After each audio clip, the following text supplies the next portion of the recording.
Hey, my name is Patrick Glynn, and this is our New York Times market analysis.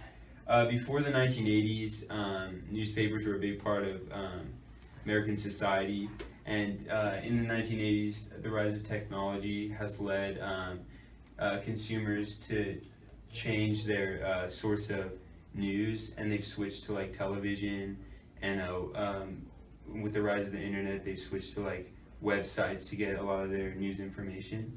And this has affected the demand of New York Times newspaper subscriptions.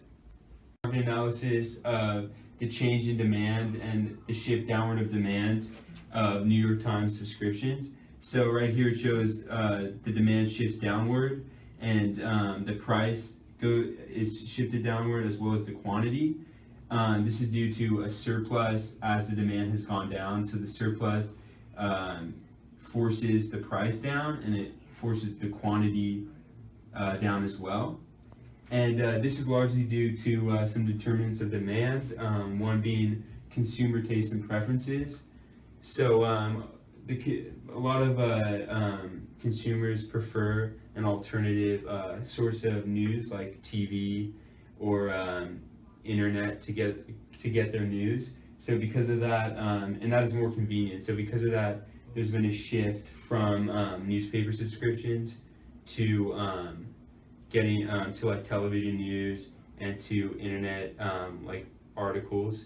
And then another determinant of demand is a change in number of buyers. So with the younger demographic coming in, a younger generation, a lot of them are more tech savvy. So a lot of them prefer a more convenient news source. So they either get their articles from the internet or from television, or they get their news from television. And then the last determinant of demand is change in prices of related goods. So television is like relatively cheap. You can get like basic news stations for free, and you can also get your articles on the internet for free. So people have like switched to that because it's cheaper, more convenient, and yeah.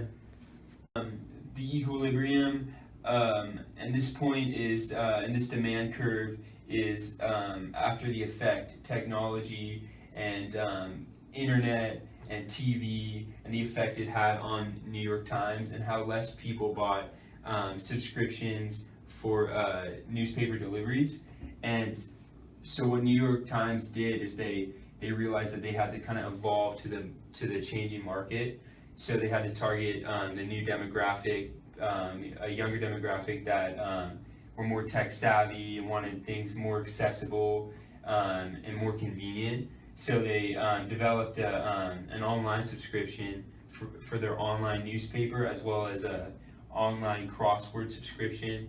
So basically they switched their services online. They still have the newspaper. You can still get your newspaper delivered to your house, but they switch, and this allowed them to target the new consumer tastes and preferences, which shifted the demand and drove the quantity and the price up.